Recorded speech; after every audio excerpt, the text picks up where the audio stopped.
and welcome to Bill and Frank's Guilt-Free Pleasures. I'm very excited to say that today is probably going to be our most efficient episode of all time. Not only is it our Halloween-themed episode, but we're also knocking another song off of our list of the 1984 Oscars nominees for Song of the Year from a movie. So, 2 birds, 1 stone today. Or 2 ghosts and 1 proton pack. Well, that was quite an opening. In honor of releasing our most efficient episode ever, we have brought on our most efficient guest, 9-time Bill and Frank Guilt-Free Pleasure guest, Dave Kitchen. Good to be here, fellas. Thanks for having me for the 9th time. I'm not sure if we should have a trigger warning because we are getting into the dark arts today. If maybe people just want to know ahead of time just so they can steer clear if they're worried that this is going to go in a direction they're not comfortable with. But I'm happy to be here.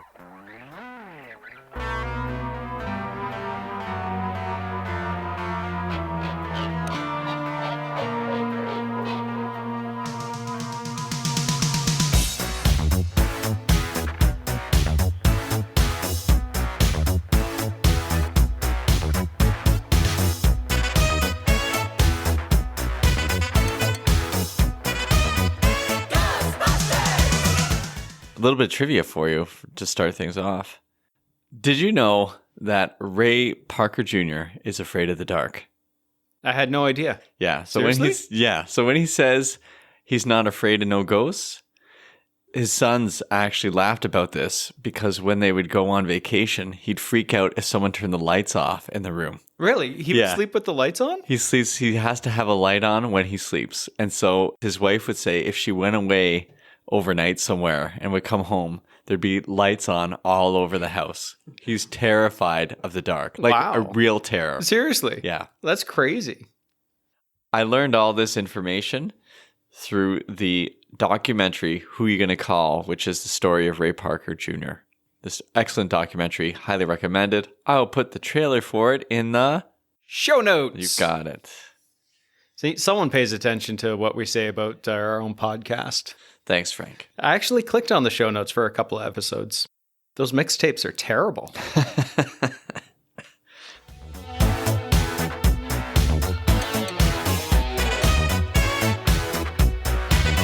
All right. Should we talk about the history of Ray Parker Jr.?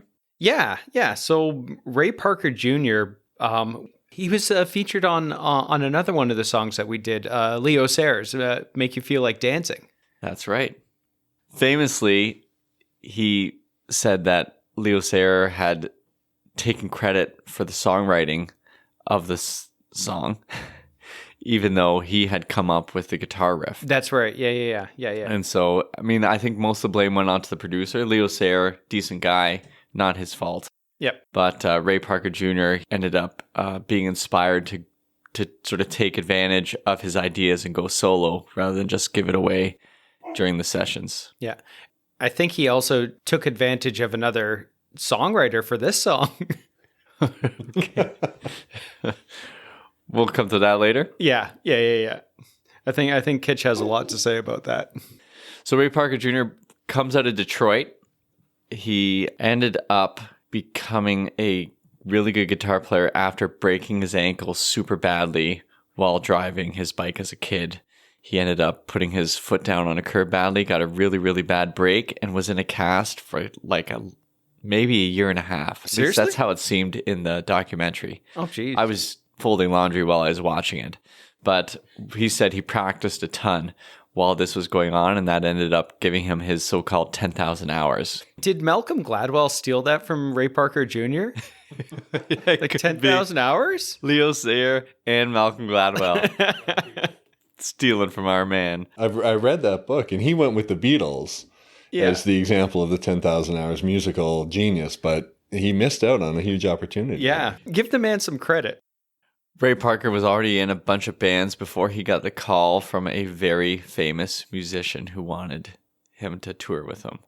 Oh, yeah. He toured with Stevie Wonder, right? That's right. So if you watch the Sesame Street episode where Stevie Wonder's playing Superstition. I don't know if you've ever seen that, where he's playing. It's sort of odd because I don't remember Sesame Street being like Saturday Night Live, where they would just have full songs played without anything else going on except for some Dancing Muppets. But if you watch the video, the guitar player is like a 18-year-old Ray Parker Jr. Oh, wow. Oh, cool. So he toured with Stevie Wonder for years, and it was like an unwritten rule that you never leave Stevie Wonder's band. So there are people in Stevie Wonder's band who've been in it for 40 years. And so when he said he was leaving, Stevie Wonder's manager said, no one leaves. You're wrong. It's like the mafia. Said he had to sleep on a couch in an airport, I think in Houston. Like sneak out, go to an airport, sleep on the couch, and escape in an airplane. Oh, wow. It's like a Soviet defection or something. And he went to California where he would sit in front of like studios. Yeah. And tell people, I'm Ray Parker Jr., I'm the greatest guitar player you haven't met before, and I'll stop talking to you if you let me just play guitar for you for 1 minute, and then you can just leave. And that's how he ended up getting gigs as a session musician. Oh, cool. There you go. So Barry White was one of the first people he was with, and he ended up playing on like these major Barry White songs. Yeah. And that's why you decide to deepen your voice today too, right? Yeah, that's right. It's not a cold. Not a cold at all. There's a karma to him leaving the band, though, because, and maybe we'll talk about this later, but when it comes to the Oscar, there's a bit of a Ray Parker Jr. gets his comeuppance for leaving Stevie Wonder's band. That's right. That Stevie Wonder takes the gold. Yeah. I don't know why I agreed with that. I just hadn't said anything for a while. All right, I'm going to name you some songs that Ray Parker Jr. played on. Okay. But I'm just going to name some that surprised me. Do you remember the song To Be Real? Yeah. That's Ray Parker Jr. playing a for real? guitar riff. Yeah. Okay. Lovely Day, Bill Withers, Ray Parker Jr. on guitar. Oh, wow. Yeah. And there's tons and tons of others. I mean, we could say You Make Me Feel Like Dancing, which is so great. That is Ray Parker's guitar riff that he came up with himself. So in the studio, he would come up with things. He says it was like the greatest time of his life musically to be with all these people. Mm-hmm. And he comes out of that era where there was money to be spent and you'd have these session musicians who are incredible. Yeah. So that leads us all. I know I'm kind of taking over here, but I did watch a 2-hour documentary on this. Yeah, and I read a Wikipedia page, so I think you have me trumped a bit. There is so many good Ray Parker Jr. songs to explore beyond Ghostbusters. So if you get a chance, find the essential Ray Parker Jr. And he's got a song called Jack and Jill, which is such a good groove. And he's got another one called And You Can't Change That. And it is so good that it kind of puts Ghostbusters in this weird sort of place where it's a song that made him absolutely a megastar. Yeah. But he had a long and deep career going into this. Pretty incredible.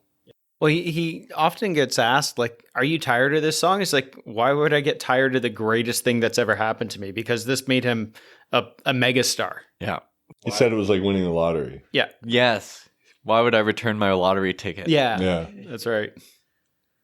Do we know all the other artists that were offered this Ghostbusters song before him? Lindsey Buckingham. Yeah, that's right. Who did Holiday Road for National Lampoon's Vacation, which was great. Yeah. But didn't do Ghostbusters. Yeah, because he didn't want to be known as the soundtrack guy. Unbelievable. Who else? I read somewhere that it said 60 people got rejected. That's crazy. Yeah. I think Huey Lewis was actually offered the gig as well, but he turned it down. And they played I Want a New Drug as the music in the background, apparently. Like, they played Huey Lewis music to try to get the feel of it, just as that leads to the issue coming up later. Mm-hmm. The double lawsuit. Yeah. Should we just go into it now? Yeah, let's just jump into it. Dave Kitchen, you're a legal expert here. I'm the law talking guy. So, if you play the song side by side, it is a complete ripoff. So there was a lawsuit And the lawsuit endured until 2001. And part of the terms of the lawsuit was nobody was allowed to talk about it. And then in 2001, Huey Lewis on a VH1 special revealed that he had to pay, or that Ray Parker had to pay him. So then Ray Parker countersued for breaking the Non-Disclosure Act, and then they settled on that. So I don't know what the financial terms were, but it was a lawsuit, and then like I'll see your lawsuit and raise you one more lawsuit. How did you feel re-listening to I Want a New Drug after listening to Ghostbusters? Like you could hear the Ghostbusters in there. Yeah, I actually, because I listened to the song for this podcast, and I heard I Want a New Drug while I was listening to it. Right. And sometimes you catch when you hear songs that are similar, you can kind of like think about it afterwards, but this is while the song was on. It felt like it was like a car like catching a rut and almost steering over towards the Huey Lewis song. Yeah.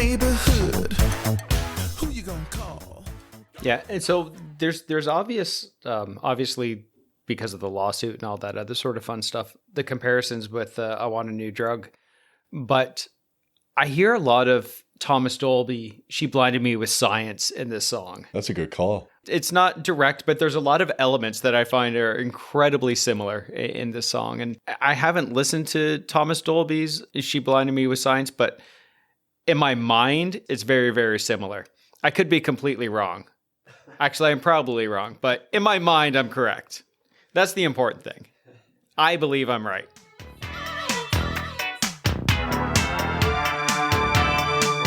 Science!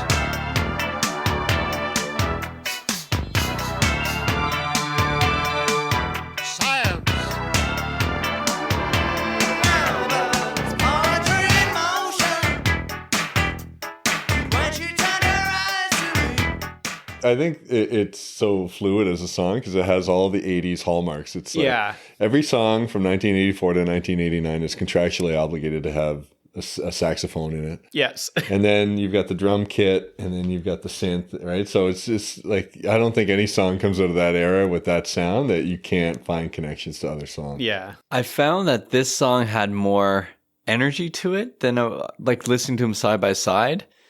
There's a fun in Ghostbusters that is bigger than the Huey Lewis and the News. As good as the Huey Lewis song is, it feels really long. It's 5 minutes long. Yeah. The Ghostbusters is about 4.5 minutes, something like that. But the Ghostbusters song seems to carry that time without you feeling like you've been there a long time. But I Want a New Drug about 2.5 minutes in, and like, oh, okay. Is it over? Like, oh my goodness, I'm not halfway through.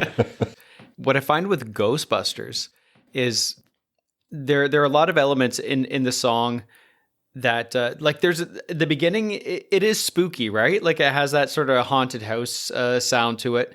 But in the part where he says, I ain't afraid of no ghosts, and there's a frantic energy. Like the bueno, bueno, bueno. And it sounds like the siren from the Ecto-1 from the movie, right? Yeah. You get caught up in the feeling of the song like you would in the kind of like it brings you back into the movie. Yeah. There's a lot of parallels there. I found it was like really fascinating when I thought about it that way. And he had all those ideas in his head, how he wanted it to go. He just didn't have, when he was writing it. So he just didn't have the idea for the chorus. He couldn't. Yeah. So he talked about, when they asked him to do this, Ivan Reitman called him in. He said, yeah, I can do it. Ivan Reitman even says, he was so confident. It's like, yeah, I can do this. I can do this. And then, of course, there's 2 days where he can't sleep. He's at the studio and he's like, I can't rhyme anything with ghosts. Because the lights are on, he can't sleep. Exactly. He says, I can't rhyme anything with Ghostbusters. He goes, he's trying to come up with things. And you can hear him trying to sing Ghostbusters. He goes, this doesn't work. But do you remember the story about how he came up with it? Yeah, it was like a late night commercial that he saw. Yeah. And it was like one of those things where it was like appealing to the audience to call in or call this number. And then he kind of, and it goes back to what you're saying about the fun of the song, is that the song is a commercial. It's inspired by a commercial, but it is also a commercial for the song. Yeah. So it has this, it's not real kind of quality to it. Like I listen to it now and it's so perfect for the 80s, but it doesn't feel like a song. It just feels like some other pop culture event kind of thing. It's so postmodern, right? Yeah. Is this postmodern or not? I think you can just say that about anything. Oh, okay. It fits, yeah. Our podcast is very postmodern. You saying that is so postmodern. It's the self-awareness. Yeah. Actually, I think it is. Oh, shoot. We're tied up in knots here. Yeah. Which is so postmodern. But the song is way more clever than I realized it was. I knew it was kind of clever, but then realizing it's about calling the Ghostbusters, it just, peeling it back and kind of working through the lyrics becomes way more fun. Yeah. Now, just one more story. Just kidding. It's not one more story. I'm going to tell many stories today. He was locked up in the studio. The delivery man, the guy who's like the courier who's supposed to bring the song back to the studio, because it's basically Ray Parker's like, I don't get paid unless I have the song ready. And the guy's banging on the door like, hey, we need the song. He's still recording it. So he's locked himself in and the guy's banging on the door and he sings I Ain't Afraid of No Ghost and the whole Ghostbusters thing. That's when he records it. It's like 7 a.m. He gets it and then gives it to the guy. And it was enough that Ivan Reitman calls him at 3 a.m. that, New York time. yeah. And just says, this is perfect. And then Ray Parker Jr. is laughing about him saying, Ivan Reitman, he must be from Montreal or something. He's not. He's from Hamilton. I know this because my parents were at university with him. But he called and said, what is this? I am not afraid of any ghost. He goes, no, it's I'm not afraid no ghost, right? And so Ivan Reitman is still trying to figure out. He goes, okay, so I'm not afraid of no, I'm not afraid no ghost. He's just trying to explain to him, this is how it goes. And then Ivan Reitman's like, oh, okay. And it's perfect. Yeah. That line's so perfect. Yeah. And I guess Ivan Reitman said that one of the stipulations, the song had to have Ghostbusters in it. And he's, well, like you said, it's like, how are you going to sing this? So he doesn't sing it at all. It's his girlfriend and her friend that are yelling Ghostbusters. And when you listen to it, it sounds like somebody's girlfriend and her friend. Yeah. Like, it's one of those things where you don't know the detail. You just kind of gloss over it. But when you pay attention to it, it really does sound like a bunch of amateurs just yelling into a mic. Yeah. It'd be great to just have it totally separated to hear it, because you grab a whole bunch of people, you give them enough to drink or whatever, and then you just start, I ain't afraid no. What is the line they yell? Just Ghostbusters. Ghostbusters. Oh, yeah. Ghostbusters. Yeah. I can't hear you. Yeah. I just imagine just even the recording of it, him saying that to them, and they're yelling into the microphone. Who you gonna call? Ghostbusters! Think you better call? Ghostbusters! Who you gonna call? Ghostbusters! I can't hear you. Who you gonna call? Ghostbusters! Louder! So we want to jump through the lyrics here? Like, Oh, yes. it's just a call and answer song, really, right? All right, let's bring these up. And there's so much to talk about, like that beginning, or the beginning of the song itself. I'm trying to think of other songs. Did Monster Mash kind of open like that too? This is before Thriller. No, this is after Thriller. This is after Thriller, yeah. Because Thriller has the similar Yeah, opening, right? well, there it is. So this has that opening. And I guess unlike Thriller in a way, it's just suddenly like you're expecting something super spooky, Yeah. and it's just so fun. Speaking of the startup, the very first line is Ghostbusters. And when you read the lyrics, they have an exclamation point after it. So it's just like a knockout punch at the very beginning of the song. There's no mystery about what this is going to be about. It is the ultimate advertisement for a movie, like a tie-in. Yeah. If you like, I don't think there's any movie that or any song that tells you immediately it's like, oh, it's about a movie called Ghostbusters. I rewatched the movie as research for this episode, and at least that's what I told myself I was doing. And it plays like at least 3 times in the movie. Like it's all over the movie. And to think that it was kind of like one of the last things done for the movie. Its prolification in there is kind of amazing. Well, which is just how great this song actually is. It's like Martin Scorsese always plays that one Rolling Stone song in every movie, sometimes twice or 3 times. Give Me Shelter. Give Me Shelter. Yeah. I think in The Departed it plays 3 times. Oh, seriously? Yeah. If there's something strange in your neighborhood, who you gun call? Wait, are you asking again? No, or I'm just reading it. You're just reading. Oh, okay. You can say Ghostbusters. I'm your girlfriend in this situation. Is that it? I don't want to do this role playing anymore. I'm not comfortable. Dave Kitchen, you're my harassment rep for this meeting. If there's something strange in your neighborhood, who are you going to call? My client would like you to say Ghostbusters. Ghostbusters. If it's something weird and it don't look good, who are you going to call? Ghostbusters, yes. If there's something strange in your neighborhood, who you gonna call? Ghostbusters! If it's something weird and it don't look good, who you gonna call? Ghostbusters!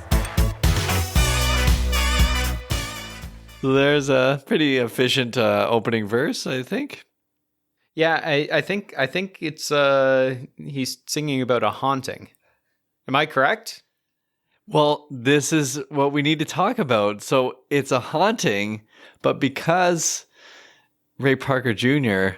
is so smooth, it could be other things. Well, and that's the thing, because his other songs, like, he's a Lothario. Like, he sings about the ladies. He doesn't sing about spooky things.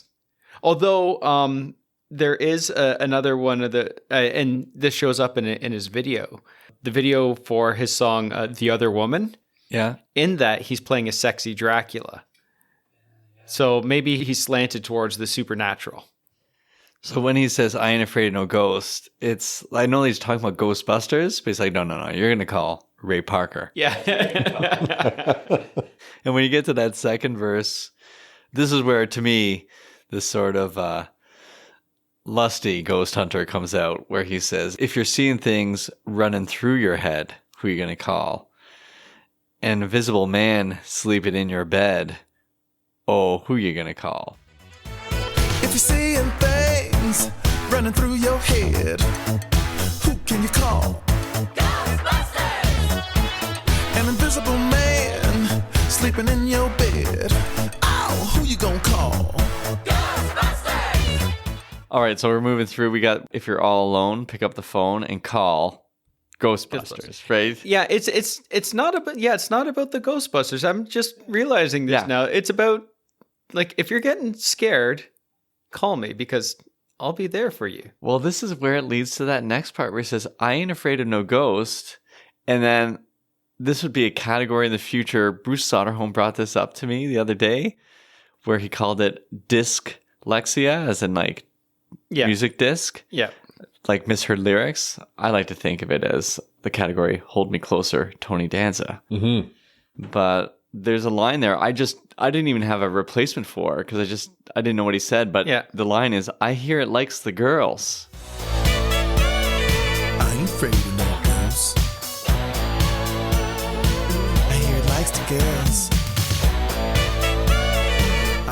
I hear it likes the girls gives that sort of sense of, okay, this sort of haunting is a little more carnal. Romance. Carnal sounds better than romance in this case. Yeah. Well, like I said, Ray Parker knows how to sing about the ladies, not necessarily the ghost. Maybe it's a ghost lady or a lady ghost. Yeah, well, because it makes him feel good. Ghostbusters? Bustin. Oh, yeah. Makes him feel real good.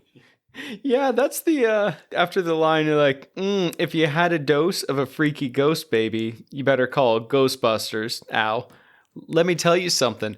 Bustin' makes me feel good. I love that line. Like, it's not talking about ghosts. Yeah. I'm just realizing this now. My childhood has been, like, tarnished. Let me tell you something. Bustin' makes me feel good. Well, and then there's another stanza that I never really thought about that says, don't get caught alone, oh no. When it comes through your door, unless you just want some more, you better call. So he's leaving the possibility of not calling on the table. And so is it really about ghosts, or is it It's about about Ray sexy Parker? ghosts. Well, then this works really well in the Demi Moore Patrick Swayze ghost, where she doesn't want Swayze to get busted, right? Because that would, I mean, what a horrible movie crossover just came up with. How tragic would it be if Patrick Swayze got caught by the... By Peter Venkman. Yeah. What a way to end a movie. I would like to think that he would roundhouse kick his way out of the trap in the proton pack and everything. Or does it end with Rick Moranis and Demi Moore molding that giant clay phallus? When it comes through your door, unless you just want some more, I think you better call Ghostbusters. Ow! Who you gonna call? And of course, the song then ends with the call and response. Yeah. I can't hear you, louder, back and forth, which is super fun. And I got to watch Ray Parker Jr. visit like a music class of these like kids. And so he's like, you better help me out, sing Ghostbusters. And they did this whole part. And the kids sounded exactly like they would have been in the original recording. Yeah. It was perfect. Yeah. So do we chat about the video here a little bit? I'm trying to remember. I watched it a couple of times, but because there's scenes in the movie interspersed into it, but it's basically him in a neon house, like singing about sexy ghosts, right? And haunting a woman who's barely dressed because it's the 80s. Yeah. Oh yeah. Oh yeah. That's right. Yeah. Because he's a sexy ghost in this one, right? You need to say sexy ghost more, Frank.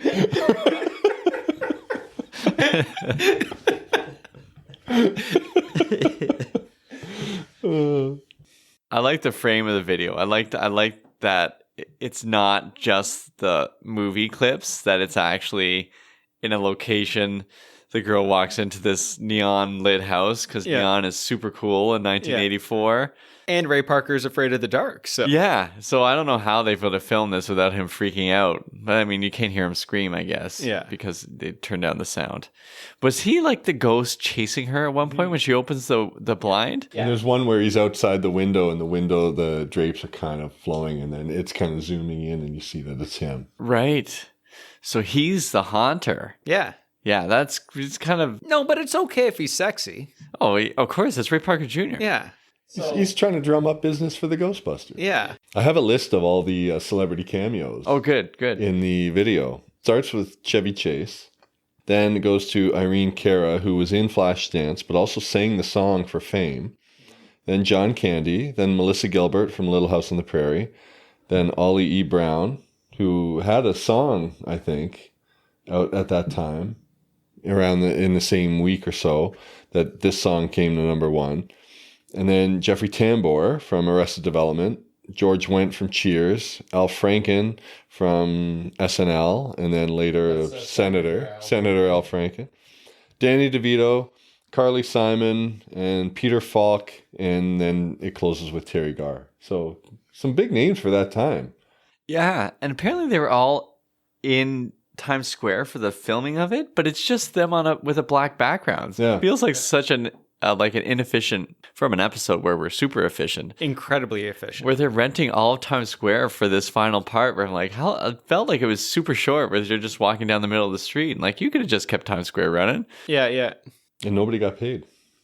No one got Of all these cameos. They're all just friends, right? So Yeah. It's great advertising for whatever you do. I mean, that probably played into Jeffrey Tambor finally getting his big job 20 years later. Right. That is kind of surprising me, Jeffrey Tambor as a choice, but it worked out in the long arc of history. Yeah. To quote Barack Obama.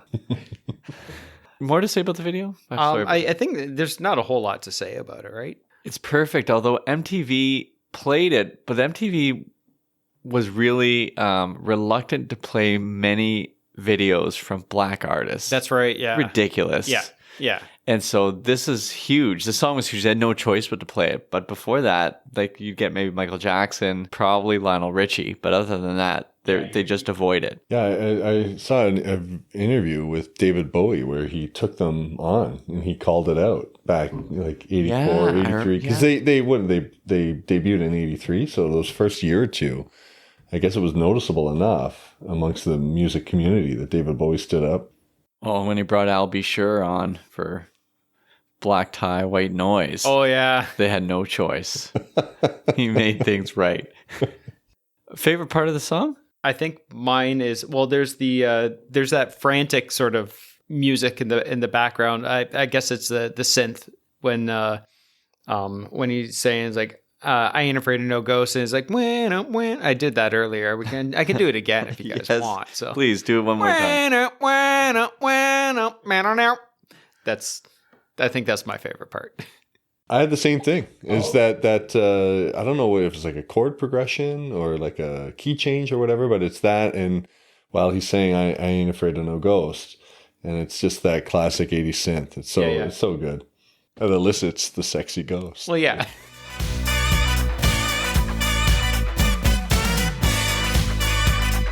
I ain't afraid of no ghosts.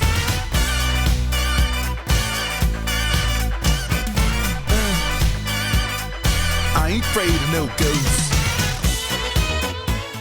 Mine is that middle section where I don't know if it's a bridge, but there's like a musical breakdown. I like that we have no idea what This is like such any like the parts beats of that we this hit in our is. show. I don't know if it's a bridge. When he mentions, I hear it likes the girls, but then it comes to, let me tell you something. Bustin makes me feel good. And then it goes to, well, I guess that does go to the part that you were talking about. And then the yeah. Yeah. That does it for me. I'm like, this is great.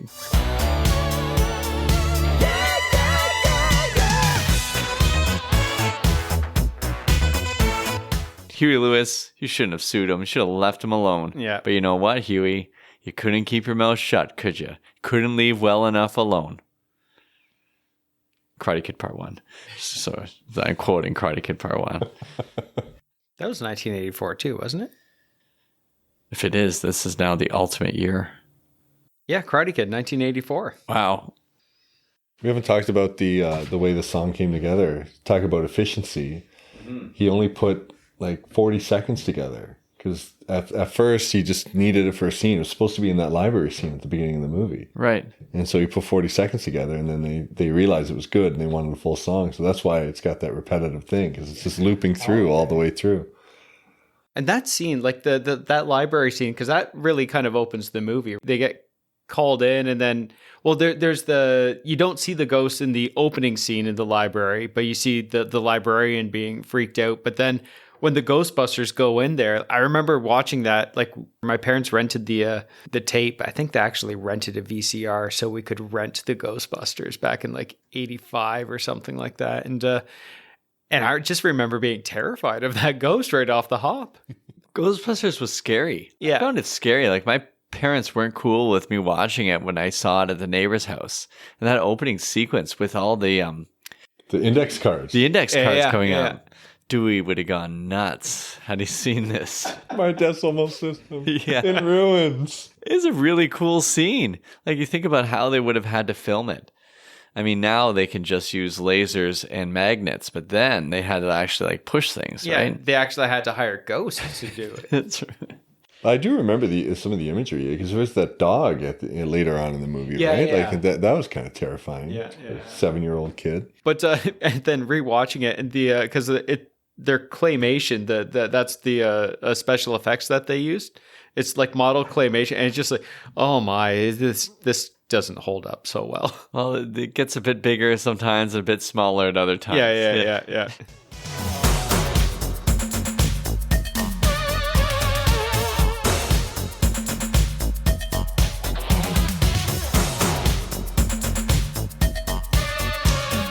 So, I mean, obviously, it's a huge part of pop culture, this song, obviously for the movie and all that. But it's such a big pop culture song, but it still gets inputted into different shows and movies and stuff like that, because it still plays, and it's such a big part of what the mid 80s were, because it was used largely in season 2 of Stranger Things, in the one episode where they all showed up as the Ghostbusters. It is a major cultural artifact in terms of the song being known all around the world, in terms of a world that has access to movies. Yeah. Ray Parker Jr. had said, every kid knows the lyrics to Ghostbusters. Yeah. And I think he's right. So Yeah. you think about songs, this might be the most known song in the world. And since I don't really believe in life outside of the world, I think it's the biggest song in the universe or even the metaverse. That's a bold claim. Yeah, multiverse. Sorry, metaverses. Back to postmodernism. Yeah, this, I think, Fresh Prince theme song are kind of those, they just cross generational divides. Let me tell you something. Bustin' makes me feel good.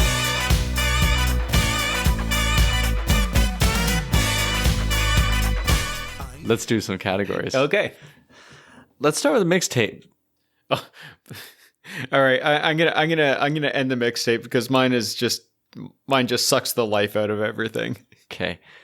I'm going to start it then. I picked very specific. I was trying to put some rules on me because I had songs I liked better, but I painted myself into a corner.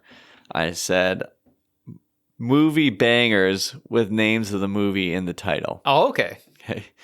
And they all generally they all came out around the same year before. So I have Neverending Story, Footloose, Flashdance, and Fame.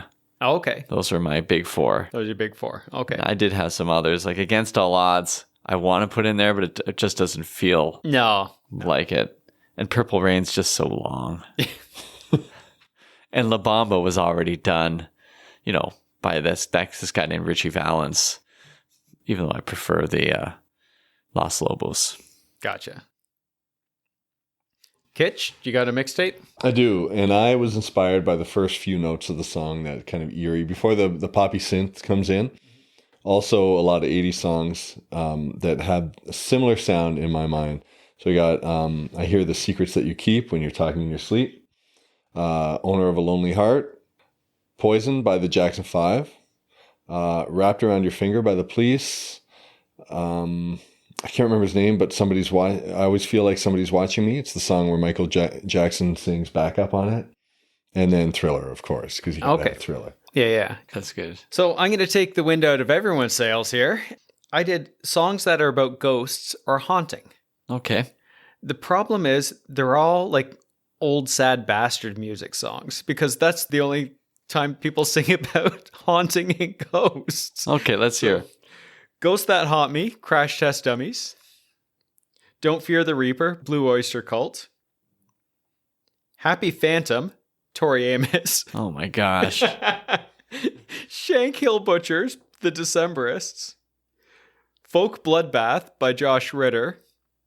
And then I am ending it with the biggest ghost song of all time, Unchained Melody, The Righteous Brothers. Oh, man. Yeah, that is wind out of the sails. All right, let's see. I'm going to throw in a couple more tunes just to try to fix that up. I wanted to throw in Axel F. Oh, okay. There you go. Just because I was thinking, just off the top of my head, of music soundtrack songs that define the movie. Like Ghostbusters does. Axel F totally defined The Beverly Hills Highlander Cop. soundtrack. Yeah, Queen really did that one. Yeah. Eye of the Tiger. Oh, for Rocky 3. Yeah. Yeah, so I think like 80s would have these songs that, Footloose. Yeah. You kind of had to, like, if you had a movie, you had to have like a soundtrack that worked that movie too, right? Like even Chariots of Fire, right? Huge miss by me. Chariots of Fire would have worked just fine. Can I put that on my old sad bastard list? Right next to Tori Amos. you mixtape killer.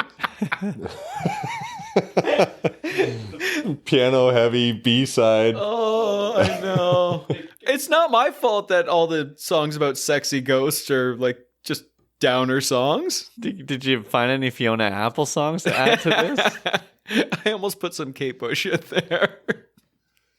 But you're right about every big movie needing a soundtrack. And I read that somewhere that this song added $20 million to the gross of the movie. Oh, really? Yeah, it was that popular. it sold like the tens of millions. Like they were hoping it would do well, but Ray Parker Jr. got this phone call saying, "Oh, it's we've just shipped 4 million units to Europe," and he said, "Wait, pardon me?" So this wasn't even like we've sold; no, we've shipped 4 million into anticipation. So within a few weeks, he's holding a 10 million records sold thing. So should we talk about where it landed in the charts, like what was surrounding it? So 1984 was a crazy year for music, especially the number ones. So the 5 weeks preceding when Ghostbusters was number one was When Doves Cry by Prince, and then What's Love Got to Do with It was number one for 3 weeks after Ghostbusters. Like, was Ghostbusters number one for 2 weeks? 3 weeks. 3 weeks. Yeah. Apparently it was like the number one selling song of the year, which doesn't take much to believe because, I mean, it's huge everywhere. Mm-hmm. But think of the competition it beat out. So besides, I mean, I guess we should talk about the Academy Awards since this is part of our efficiency episode. Mm-hmm. So it wins the year in terms of being the song that's the most sold. And it beats out all these songs. Yeah. But when it came to the Academy Awards, Stevie Wonder, of course, wins over Let's Hear It for the Boy. Footloose and, obviously Ghostbusters. There was another song for Footloose, too. I think there were two songs. Well, Let's Hear It for the Boy. Oh, that's right. Against All Odds. Yes. So let's bring this back because we've done this before for our episodes. Let's put those songs up against each other. You got Let's Hear It for the Boy, Footloose, Ghostbusters, Against All Odds. I Just Called to Say I Love You. Yeah. What's your choice? I'm still Footloose. I think Footloose and Let's Hear It for the Boy split the votes. Yeah. And because I would give it to one of those two. Okay. I remember Against All Odds being a massive song when I was a kid, too. In the video, Oh, yeah. Jeff Bridges. Oh, yeah. Was there one where like he was wearing like a unisuit or something like that? Oh, yeah. One of the scenes in the movie. I can't really remember hot that. and heavy, too. Yeah. But for me, it's got to be that one. I Just Called is great, but just in terms of it being kind of a song that has legs and kind of still has like a value, it's got to be Phil Collins. Right. Now, this one, in terms of as a song that defines a movie, this really... Oh, yeah. This, like, if one of the categories was the song that best suited the movie or whatever, Yeah. this is the one. I was initially going to just come in and pick one of the other songs, but this gave it a real run for the money because I forgot how fun it was. Yeah. I forgot how clever the song was for what Ray Parker was doing because he was like way sexier than I realized. Yeah. That added an element to the song I wasn't expecting. I know, right? Yeah, and then re-listening to it and actually reading the lyrics is just like, yeah, okay, it's not about ghosts as much as we thought. Yeah. Other categories, I tried to come up with one about covers, and on the Ghostbusters movie from 2016. Yeah. What was the subtitle of that one? Oh, I thought it was like a really bad subtitle. Like Ghostbusters, Answer the Call. I thought it was one of the worst subtitles for it. At least the recent one, Afterlife, made more sense. yeah. But either way, the Answer the Call movie, which wasn't this, it was really originally just Ghostbusters, but I think the negative feedback called for Answer the Call. Yeah. They on their soundtrack, they had all these covers of it. Yeah. Oh man. So they have Fallout Boy and Missy Elliott. Yeah. And then there was Pentatonics did one too. Yeah. Oh man, and then Walk the Moon, and just all of them are just like, no. I mean, some of them are kind of clever. Run Pentatonics was- DMC does a rap of it. Yes. Which isn't bad. Yeah. And then there is like some other versions, but just nothing. No. To quote Prince, quoted by Sinead O'Connor, nothing compares to you, Ray Parker Jr. Yes, no. Well, even the subtitle of the movie it speaks to the power that the song had because it's Ghostbusters Answer the Call. So it's kind of forefronting. Yeah. Forefronting the fact that the phone calling Ghostbusters is the central part. Yeah, who are you going to call? Which I wasn't ever said in the original Ghostbusters movie. Like they never said who are you going to call. No. They say call us now or something like that. Yeah. on because they do that really cheesy commercial on in the movie. Yeah. Yeah. And still answering that call in Ghostbusters Afterlife, which is the one I just watched. So, Talent show. oh yeah, Because I remember in elementary school, there were a bunch of the more confident, popular kids that did Ghostbusters. I think they can't remember if they sang it or if they lip sank it or whatever. But it was just like, well, these people are so cool, and I'm not. Could I do it now at an elementary school talent show? No, because they won't let me in the buildings. The 500-foot thing, right? Yeah. Oh man, you make me sound creepy. I'm a sexy ghost. I'm a sexy ghost, not a creepy it's ghost. that claymation version of you that we tried to put together that just didn't age well. You just put clay on top of me, and I just got all. Could you do this at karaoke? Oh yeah. Yeah, but it'd have to be a group, right? Because you need someone to yell the Ghostbusters part with you. That would be great though if you Yeah. could get a crew to do that. Yeah, I think in a talent show, you could do a dance routine to it. You could do a lip sync. Lip sync for sure. Yeah. Could this be a Hallmark movie? I don't think you could even talk about it because it's like, is Ghostbusters Hallmark? It's a bit too sexy. Even Yeah. like Sigourney Weaver and Rick Moranis, they get it on, don't they? Yeah, I think so. Yeah. Here's a category for you. All right. Category is Trivia with Bill. This one's an easy one. What do you think Ray Parker Jr.'s ringtone is? Is it actually the Ghostbusters? Yes. That's Oh, awesome. He went with Ernie Hudson of all people to a reading of a play in Detroit. So he brought him in, like, hey, check out community theater, or they're doing a reading. It's great. Ray Parker Jr. forgot to turn his phone off, and it's like, do-do-do-do-do. That's awesome. I'd like to think of Ray Parker Jr. kind of going out there saying, hey, who are you going to call? Where he's not even, it's like unbidden Ray Parker Jr. So Yeah, he'd yeah. say he'd drive maybe, I thought he said once or twice a month. He might have said once or twice a year, but I prefer once or twice a month. He'd just go to his star on the Hollywood Walk of Fame just so he could meet the people who are looking at it and get selfies with them. Oh my goodness. That's cool. He's such a fun guy. Like Yeah. like his sons would laugh about him because they'd say, "Do you know your dad was a sex symbol?" And they're like, "No," and they're just laughing and laughing. But they said every time they go out, he would always take time for fans. Oh, okay. And just be super, super welcoming to everybody. Oh, that's cool. Ray Parker, good guy. I was reading some trivia. So I remember there was a Ghostbusters cartoon. Yes. Yeah. And the voice of Peter Venkman was the same guy who did Garfield. And then Ernie Hudson's character, I don't know the name of the guy in the movie. Winston was Arsenio Hall. Yeah, Oh, that's wow. right. Yeah. Yeah. And then in a weird turn, Bill Murray, who's Peter Venkman, voiced Garfield in those two terrible movies. Yeah. He did 2 Garfields. Yeah. He thought it was Joel or Ethan Coen, but it was a different E10 Cohen. Yeah, That's right. that's great. Oh, Yeah. More cartoon trivia.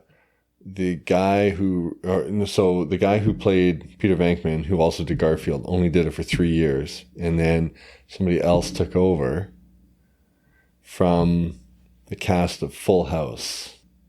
Uncle Joey Gladstone, Dave Coulier. Yeah, no, he took over for the guy who voiced him at the beginning. Just wait till your father gets home and sees this mess. Yeah, and I'm the Caesar of salad. Give it your best shot, big guy. I think you're all mouth. do we have any more? Like I don't have can't any think of any other. I feel like the nature of this song defies like all the other categories we'd have. Yeah, to but fill we up. kind of don't need to do them, right? So it's fine. It's not a song; it's a commercial. Yeah. And this can only work in the 80s, where a song that acts like a commercial and is a commercial is so popular.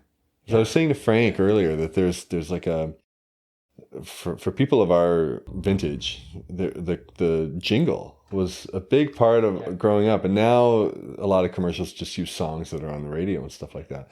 But there were it was almost a genre of music unto itself, not popular in the way that you'd listen to it on a top 40 or anything like that, but you would hear these jingles. Yeah. And it was part of the culture. Well, think about all the commercials from the 80s that we still have, 80s and like early 90s, like Kit Kat, give me a break of that Kit Give Kat. me a break. And like all those like jingles that we have stuck in our heads, right? All right, let's do a little activity Ad-lib? here. Yeah, Okay. yeah, ready? I'm going to start a jingle, and you try to finish it, and then you try one on me. Gotcha. I don't have any. All right, ready. that's okay. Just zestfully clean. Is that Zest soap? Yeah, no, you got to finish. Oh. Zestfully clean. You're not fully clean unless you're zestfully clean. Is that it? Yeah. Okay. All right, I got another one for you. Okay. Raise your hands. Raise your hands I don't know that one. Ben? if you're sure. If you're sure. Oh, Yeah. that's right. Okay. And that Okay. was actually a gospel song. And I remember hearing this Yeah. in the Pentecostal church. They're very upset because we often raised our hands if we were sure. But it worked really well because Yeah. if they were using sure, then at least, you know. Yeah. Okay, here's one with more of a local flair to it. We'll save you time. Leave the hassle to us. We'll be there waiting for you, Niagara Airbus. That's good. Very good. I didn't know. That was on cable, all the Yeah. local cable, like Channel 10. Channel 10. Oh my! That's very good. Wow. So yeah, I think one of the big reasons why the song was so popular, like I said, is like as a jingle, as a commercial. You can thank Reaganomics for that, right? But Trickle down. Trickle down to all of us. yeah. But no, it was such a big song, and we're glad that we have such a big guest in terms of the number of times that he's been here, Mr. Dave Kitchen, almost double digits for joining us yet again for talking about Ghostbusters here today. Thanks for having me, guys. Always fun. And have a happy Halloween. Yeah, thank you. And I'd like to send a message out to our listeners on behalf of Bill and Frank's Guilt-Free Pleasures. If you like a song and people say it ain't no good, who are you going to call? Bill and Frank's Guilt-Free Pleasures.